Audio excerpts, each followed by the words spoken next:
Olá pessoal, continuando aqui com nossas últimas dicas para o OAB, nosso curso Contagem Regressiva da Estratégia Concurso. Eu lembro a você, se você estiver boiando aqui no nosso curso, se você não estiver sabendo de nada do que eu estou falando, recomendo que você vá no site da Estratégia Concurso e adquira o nosso curso completo de Estatuto e Ética do Advogado, porque essa é a matéria que mais vale a pena você estudar, principalmente nessa última hora, porque é a matéria que serão cobradas 10 questões no exame de ordem. Então, vamos correndo aqui, sem perder tempo, entrando no tema muito importante também da inscrição. O tema inscrição no Estatuto da OAB, ele é regulado a partir do artigo 8º. Ele fala que para você se inscrever como advogado, você tem que ter capacidade civil, você tem que ser bacharel em Direito em instituição reconhecida, você tem que ser aprovado no exame de ordem, você tem que estar quite com suas obrigações eleitorais e militares. Agora, e outros requisitos. Eu vou colocar aqui na tela para você o artigo 8º de forma bem resumida. Se você quiser apertar o pause e ler com calma, você faz isso.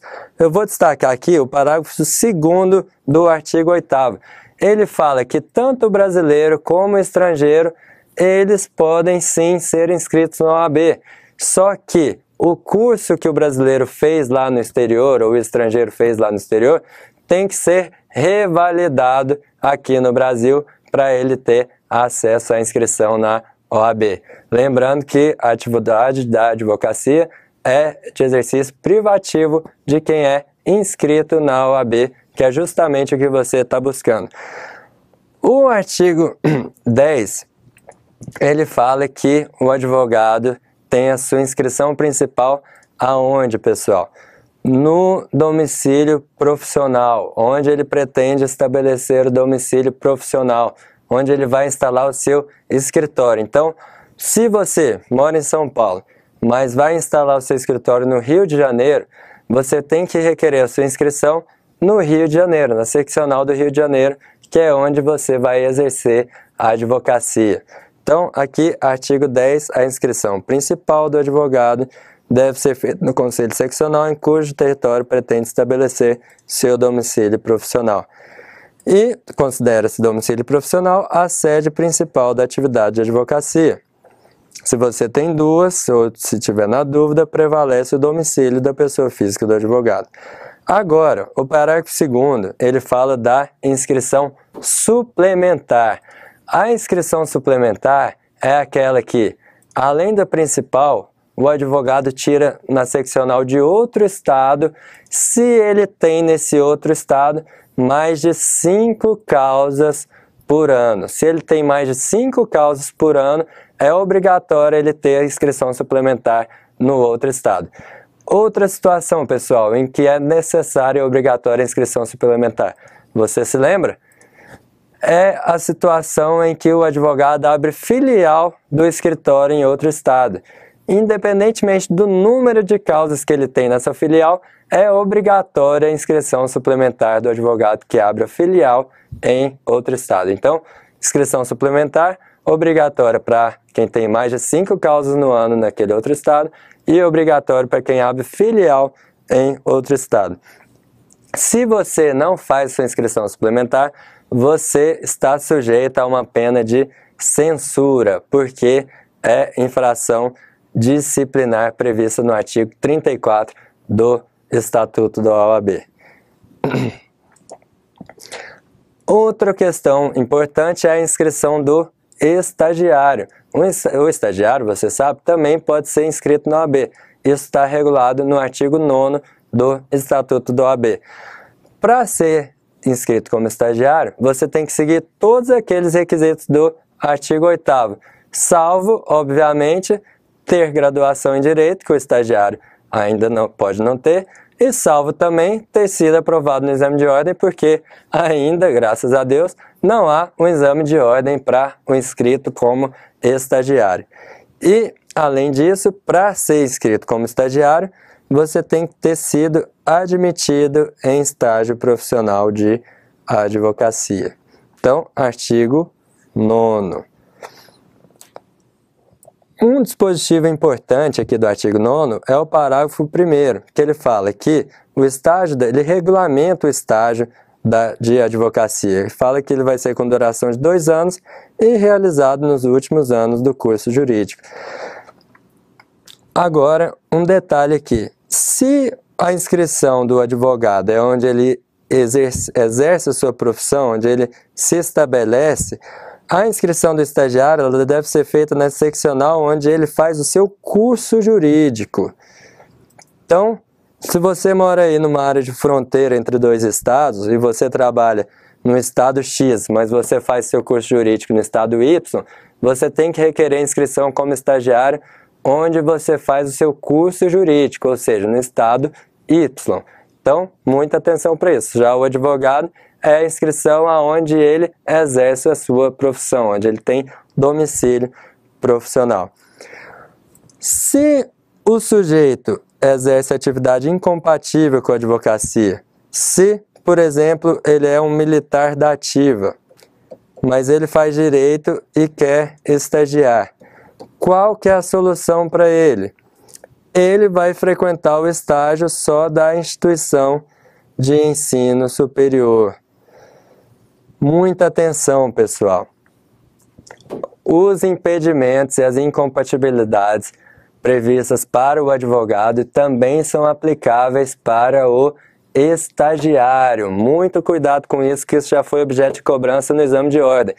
Os impedimentos e incompatibilidades do advogado, aqueles atos que vedam o exercício da advocacia, também são aplicáveis para o estagiário.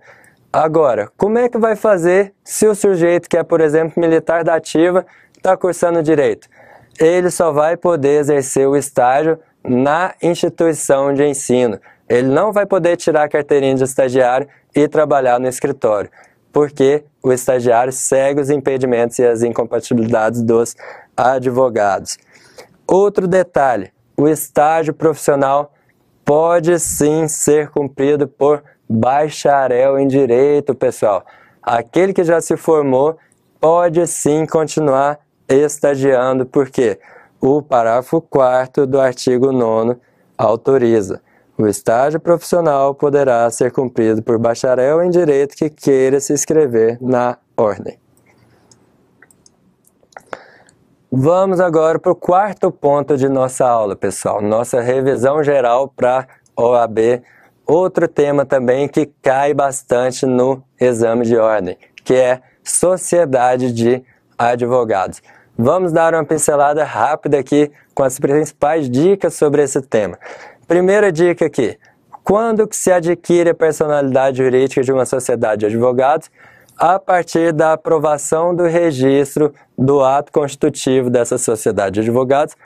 Aonde, pessoal? Aonde que você vai registrar o seu escritório? No seu conselho seccional. No conselho seccional aonde a sua sociedade está estabelecida. Muito cuidado, não é em cartório, não é em junta comercial, é com a aprovação no conselho seccional dos atos constitutivos que você adquire a personalidade jurídica do seu escritório. Então, muita atenção. O artigo 16, parágrafo 3º do Estatuto, ele proíbe o registro nos cartórios de registro civil de pessoas jurídicas e nas juntas comerciais de sociedade que inclui entre as suas finalidades a atividade de advocacia. Então, uma empresa que vá numa junta comercial registrar uma empresa que tenha também atividade de advocacia, não pode, é vedado registrar qualquer empresa que tenha também atividade de advocacia na junta comercial. Só pode registrar na seccional, na OAB seccional do seu estado. Outro detalhe, só pode ser sócio de sociedade de advogados o bacharel em direito com inscrição na OAB. Tem que ser advogado e tem que ser regularmente inscrito na OAB para ser sócio de sociedade de advogados.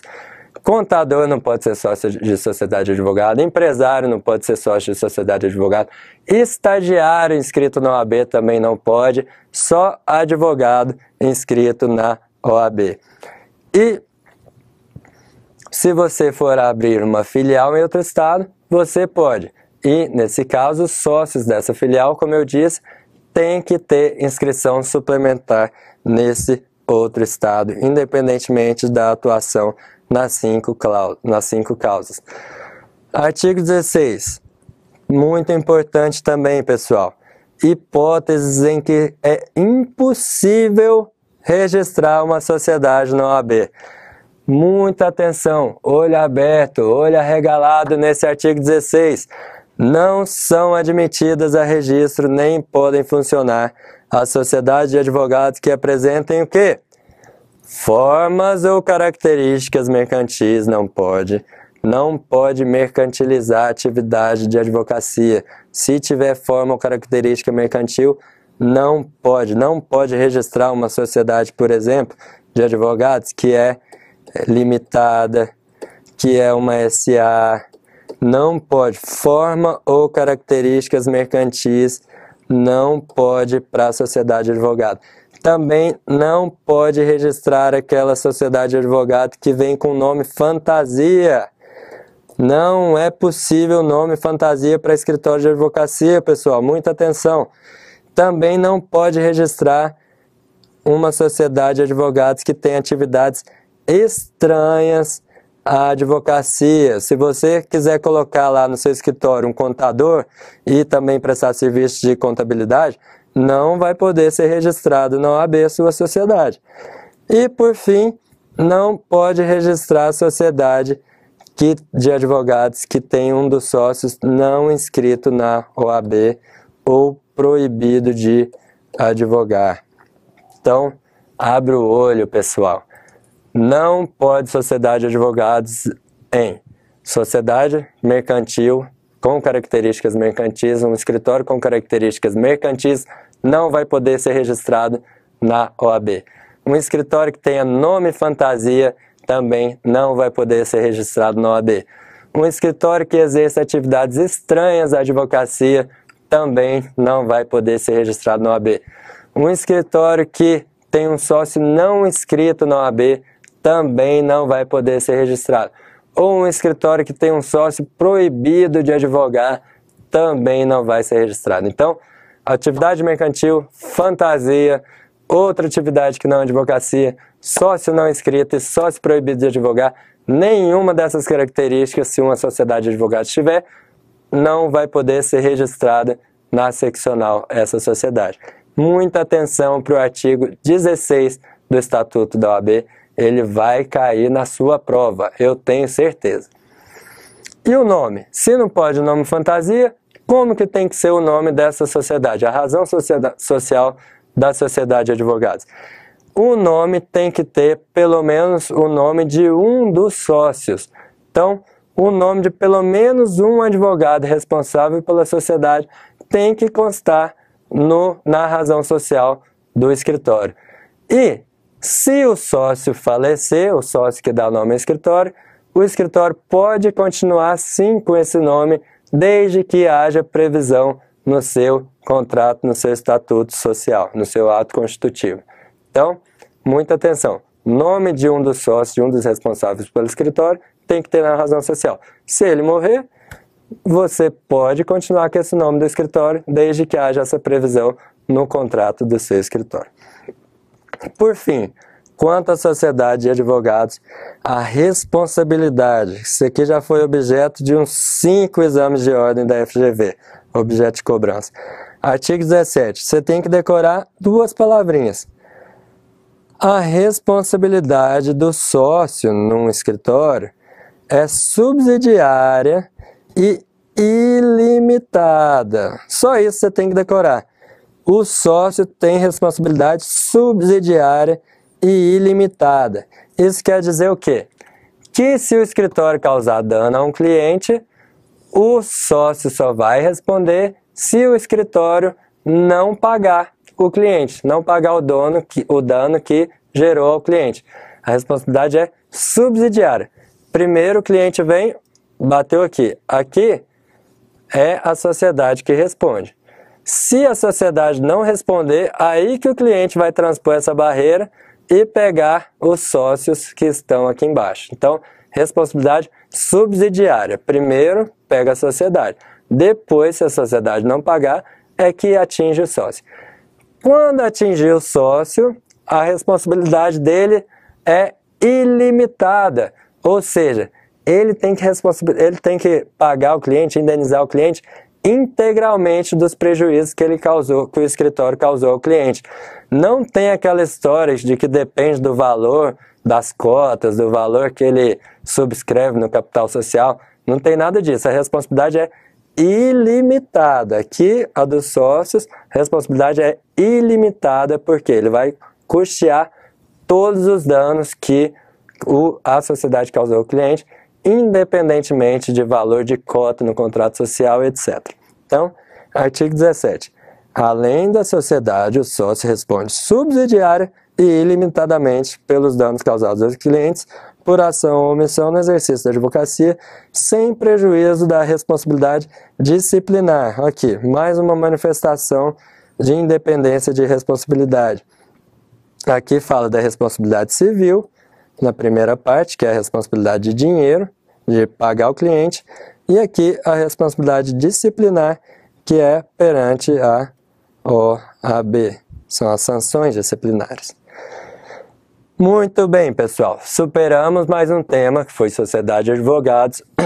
Vamos rapidamente continuar aqui com as nossas dicas finais, porque a contagem regressiva para a OAB já chegou. E a sua prova é daqui a alguns dias. Então, não podemos perder tempo. Quinto tema de nossa aula, o advogado empregado. Eu trouxe aqui um quadrinho básico. Se você quiser apertar o pause aí para ver as principais características do advogado empregado, você dá o pause aqui nesse quadrinho. Vamos para a tela. Rapidamente. O advogado empregado tem isenção técnica perante os empregadores. Isso quer dizer o quê? Que ele tem independência técnica para defender as suas teses e sem imposição dos empregadores. O advogado empregado não se submete às teses, por exemplo, que os empregadores impõem a eles, ou a forma de defesa. Então, ele tem isenção técnica. Ele também, o advogado empregado, não está obrigado a prestar serviços profissionais de interesse pessoal dos seus empregadores. Então, se ele quiser, se ele concordar, se ele for pago para isso, ele vai prestar serviços advocatícios para os seus empregadores, mas ele só está obrigado aos serviços dos empregadores da empresa nos serviços que estão estabelecidos na sua relação de emprego e não de interesse pessoal dos empregadores. Aqui, o limite da jornada de trabalho do advogado é de 4 horas diárias e 20 semanais. Mas, se tiver acordo ou convenção coletiva, no caso de dedicação exclusiva, pode chegar a 8 horas diárias e 40 semanais. Então, acordo ou convenção coletiva e dedicação exclusiva pode sim ser 8 horas, mas em regra, jornada de 4 horas. A hora extra ela é remunerada em 100% do valor da hora normal, o adicional noturno é de 25% do valor da hora normal, e nas causas em que for parte o empregador, a pessoa por este representado, ou pessoa por este representado, honorários, pessoal. De quem vai ser os honorários de sucumbência? Olha para cá. Se você é empregado de uma empresa, você ganha uma ação para sua empresa e o juiz fixa lá na sentença 10 mil de honorários. Esses honorários vai para quem? Para você ou para a empresa? Vai para você, meu caro. O estatuto garante ao advogado empregado os honorários de sucumbência que são fixados quando o empregador, que é você que representa, ganha a ação. Então, honorário de sucumbência do empregado é para o empregado, para o advogado empregado. Então, quadrinho aqui resume bem as questões do advogado empregado. Vamos agora para outro tema, o sexto tema que nós estamos vendo aqui nessas dicas finais. É o tema dos honorários advocatícios. Quem não gosta de ganhar um dinheirinho? Para que vocês estão estudando aí, ralando para a prova da OAB? Para ganhar dinheiro, para ganhar os honorários, os bem-vindos e abençoados honorários advocatícios. Os honorários advocatícios, eles têm previsão no Estatuto da OAB a partir do artigo 22. O artigo 22, ele fala que são 3 tipos de honorários advocatícios. São os honorários convencionais, que são aqueles contratados com o cliente. Os honorários convencionais, eles podem ser verbais ou escritos, mas eles devem ser escritos se houver a cláusula quota litis, em que o advogado fala que vai ganhar X percentual no êxito. Então, quando você prevê uma cláusula que você vai ganhar honorários no êxito, você tem que ter um contrato escrito. Outro tipo de honorário é aquele de arbitramento judicial. Se o advogado não fixou honorários convencionais do seu cliente, o juiz vai arbitrar esses honorários. São fixados por arbitramento judicial. E, por fim, os honorários de sucumbência, que tem previsão no artigo 20 do Código de Processo Civil. Então, convencionados, arbitramento judicial e sucumbência. Vamos aqui para a tela. O caso de arbitramento está previsto no artigo 22, parágrafo 2º do Estatuto, Lei 8906. Olha o que esse dispositivo fala. Na falta de estipulação de acordo, os honorários são fixados por arbitramento judicial em remuneração compatível com o trabalho e o valor econômico da questão, não podendo ser inferiores aos estabelecidos na tabela organizada pelo Conselho Seccional da OAB. O juiz não pode sacanear o advogado na hora de arbitrar os honorários. Ele tem que observar a complexidade da causa e ele tem que ver o valor econômico da questão e ele não pode fixar em valor inferior à tabela da OAB. Então, honorários arbitrados judicialmente, juiz, abre o olho porque o Estatuto regulamenta a sua ação. Não sacaneie o pobre advogado. Honorário de sucumbência, artigo 20 do CPC. A sentença condenará o vencido a pagar ao vencedor as despesas que antecipou e os honorários advocatícios. Então, honorários de sucumbência, artigo 20 do CPC. O artigo 23 deixa bem claro que tanto os honorários de arbitramento como os de sucumbência pertencem ao advogado. E ele tem, inclusive, direito autônomo para executar a sentença. Ou seja, se você ganhou uma ação para o seu cliente e o juiz lá fixou seus 10 mil de honorários, porque o juiz está de bom humor naquele dia, o seu cliente vira para você e fala: eu tô com dó da parte contrária, não vou executar os 100 mil que eu ganhei não. Você não vai ficar a ver navios. Você pode sim pegar essa sentença, independentemente do seu cliente querer ou não, executar os seus 10 mil de honorários, porque você tem direito autônomo de executar essa sentença. E mais, se, por exemplo, o seu cliente vai cobrar da parte contrária, olha que interessante o que o parágrafo 4º fala. Se você juntar no processo o seu contrato de honorários, o juiz tem que determinar que o seu cliente pague diretamente a você, o seu cliente não, a parte contrária que perdeu a ação para o seu cliente, pague diretamente a você o valor dos seus honorários que você fixou no contrato. Olha que interessante, pessoal.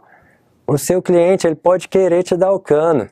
Ele pode virar para você e falar: ó, não vou te pagar esses 20 mil que estão no contrato, não. Aí você vai lá e faz o quê? No mesmo processo que você ganhou para ele, você junta lá o seu contrato de honorários e pede para o juiz bloquear da parte que o seu cliente está recebendo da parte contrária o valor dos honorários fixados no contrato. Olha que interessante, pessoal. Se seu cliente for vagabundo, for querer te dar o cano, você vai lá, entra no processo, juiz, ok, eu tenho um contrato de honorários, 20 mil reais, bloqueia aí dos 100 mil que meu cliente estava recebendo, ele vai receber só 80 e eu vou receber meus 20. Muito legal esse dispositivo do parágrafo 4º do artigo 22 do Estatuto. E as últimas questões relativas aos honorários que eu destaco são o artigo 24 e o 25 do Estatuto. Já caiu esse artigo 24 aqui em 2 ou 3 provas da OAB, que ele fala o quê? Que a decisão judicial que fixar ou arbitrar honorários e o contrato, então, tanto os honorários contratados, como os arbitrados, como os de sucumbência, todas as espécies de honorários, que são 3,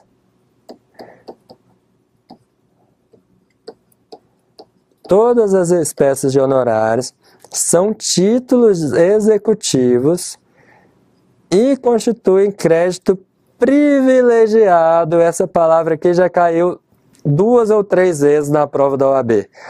O crédito de honorários, pessoal, seja ele de que espécie for, pode ser os honorários arbitrados, os de sucumbência, os contratuais, eles são créditos privilegiados na falência. Privilégios, são privilégios do advogado, são privilégios para você que ganhou a causa, são privilégios na falência, concordata e concurso de credores, insolvência ou liquidação extrajudicial. Então, o contrato de honorários é um título executivo, a sentença que fixou os honorários é um título executivo e na falência são créditos privilegiados. Já caiu isso, pessoal. Não me venha errar isso na hora da prova, pelo amor de Deus. E por fim, quanto aos honorários, a prescrição é de 5 anos. Você tem 5 anos para cobrar seus honorários. Abra o estatuto no artigo 25, que você vai ver a partir de quando correm esses 5 anos. Aperta o pause aí no vídeo e leia esse artigo, porque vale a pena. Ele já foi cobrado 1 ou 2 vezes na prova da OAB, o termo inicial para a contagem dos 5 anos que você tem para executar os honorários. Vamos, sem demora, no último ponto de nossa aula que a gente vai ter tempo de ver aqui, que são os impedimentos e as incompatibilidades. Regrinha básica para você entender a diferença entre impedimento e incompatibilidade. Pense no futebol. Quando o atacante está impedido, o atacante tem que sair de campo? Não. Para o jogo e ele continua a jogar. Impedimento do advogado é a mesma coisa. Ele só não pode jogar naquele lance. Aquele lance específico ele não pode jogar. Agora, incompatibilidade, meu amigo, é diferente. É a mulher querendo jogar no time de homem. É incompatível, ela não pode nem entrar em campo.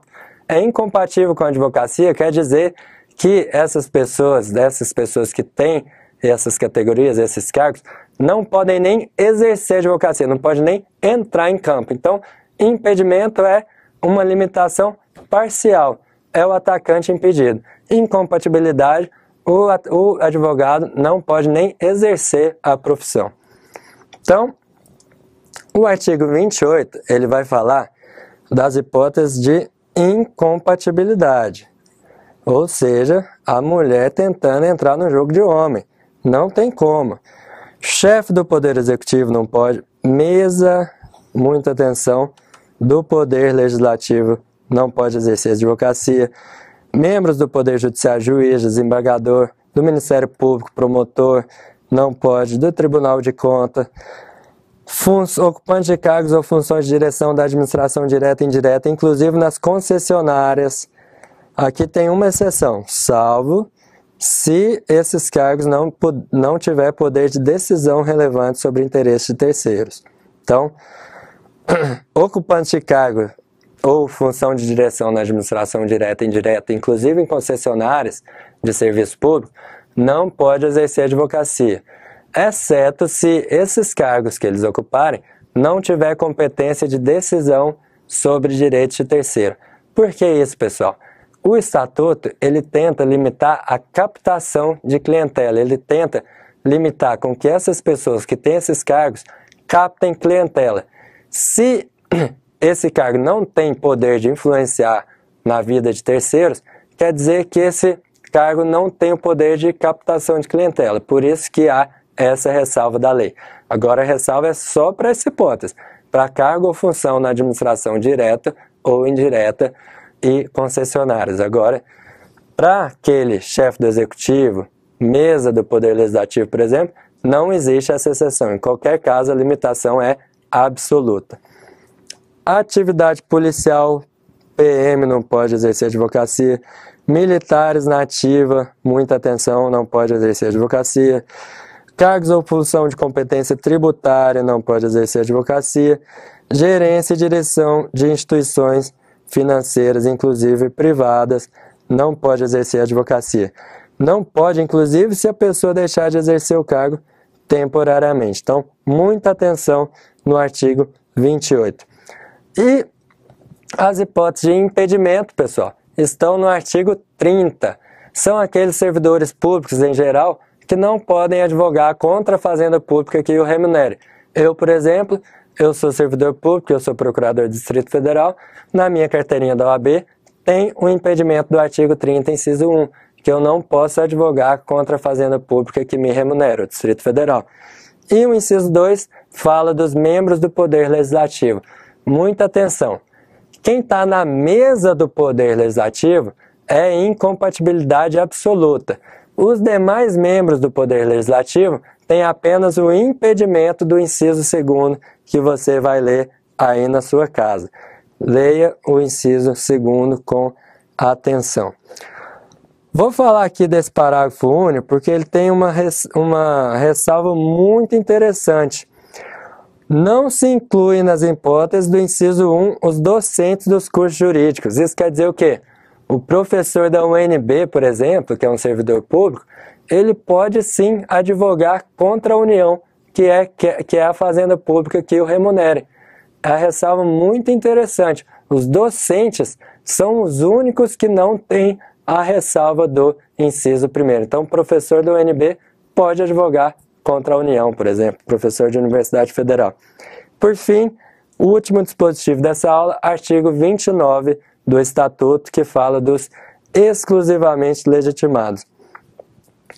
Os chefes dos órgãos de advocacia pública, que são os procuradores gerais, advogados gerais, defensores gerais, eles só podem advogar para função que ele exerce durante todo o período da investidura. Por mais que, por exemplo, na minha carreira, que é procurador do Distrito Federal, eu só tenha a limitação do artigo 30, inciso 1º, se eu me tornar procurador-geral, eu não posso exercer a advocacia fora das minhas funções. Só vou poder exercer a advocacia como procurador-geral para o Distrito Federal. Então, é legitimidade exclusiva para o cargo que exerce, artigo 29 do Estatuto da OAB. Pessoal, eu tinha muito mais para falar aqui, mas o tempo não me permite. Um assunto extremamente importante que ficou de fora foi o assunto da publicidade. Eu vou pedir, pelo amor de Deus, que você leia o artigo 14 da Lei 8906 do Estatuto da OAB, principalmente seu parágrafo único, que fala que você só pode anunciar e divulgar a atividade com o seu nome e número de inscrição da OAB. Leia o parágrafo único do artigo 14 do Estatuto da OAB e leia os seguintes dispositivos do Código de Ética, pelo amor de Deus, pessoal. Esses dispositivos vão cair na sua prova, eu tenho certeza, porque ele vem sendo muito cobrado pelo exame de ordem. Vamos para a tela aqui. Se você quiser dar o pause e ler com calma, se você for esperto, você vai fazer isso. Artigo 28 do Código de Ética. Anunciar serviços de advocacia só com discrição e moderação, finalidade exclusivamente informativa. 29. O que você tem que mencionar na divulgação? Títulos, qualificações, especialização, endereço, horário de expediente. Muita atenção nisso aqui. Parágrafo 3º do artigo 29. Você só pode soltar correspondência, comunicado e publicação para colegas, clientes ou pessoas que autorizem ou solicitem previamente. Isso aqui já caiu em uns 3 ou 4 exames de ordem. Parágrafo 4º. Você não pode mencionar cargo ou função pública que você ocupa em um anúncio de advocacia. Leia também o artigo 30, que veda a utilização de outdoor. Não pode outdoor para anunciar serviço de advocacia. Artigo 31, não pode colocar em anúncio de advogado os valores que você cobra, muito menos cobrar abaixo da tabela do OAB. Você vai considerar imoderado o seu anúncio se você mandar a correspondência a uma coletividade. Você só pode mandar correspondência à coletividade para comunicar clientes e colegas a instalação ou mudança de endereço. Também pode colocar o nome do escritório em veículo. Também pode veicular seu nome em anúncios relativos a outras atividades não advocatícias. E, por fim, artigo 32 do Código de Ética, que fala que para participar em programas de televisão ou de rádio, só com objetivo ilustrativo, educacionais e instrutivos, sem propósito de promoção pessoal. Muito cuidado ao aparecer na televisão, pessoal. Sem propósito de promoção pessoal, evitar insinuação à promoção pessoal ou profissional. Então, pessoal, essas são as principais dicas que eu deixo para você para o exame de ordem que vai acontecer nos próximos dias. Eu tenho certeza que pelo menos 4 questões você vai matar aqui com essas aulas. Outra dica super relevante que eu dou é que você leia agora o artigo 34 do Estatuto da OAB, que com certeza vai cair pelo menos uma questão sobre as infrações disciplinares, sobre o regime disciplinar do advogado. Artigo 34 dá o rol das infrações disciplinares. Então, se você está boiando, se você não sabe nem por onde começar, eu espero que esse vídeo tenha te ajudado. Agora, se você quer acertar as 10 questões, não deixe de adquirir o nosso curso completo de Estatuto da OAB e Ética do Advogado no site Estratégia Concurso, que tem muitas aulas em PDF com toda a teoria e 10 vídeos com questões comentadas dos últimos exames de ordem, que dá tempo de você assistir e você fechar as 10 questões de Estatuto da OAB, que essa é a matéria mais rentável, mais lucrativa para você que está estudando. Você vai pôr a bunda na cadeira, estudar aí 4 horas, 6 horas dessa matéria e vai acertar as 10 questões. Então, muito obrigado pela atenção, espero você nos cursos da segunda fase, principalmente na outra matéria que eu ministro, que é Direito Administrativo. Boa sorte na prova e sucesso, um abraço.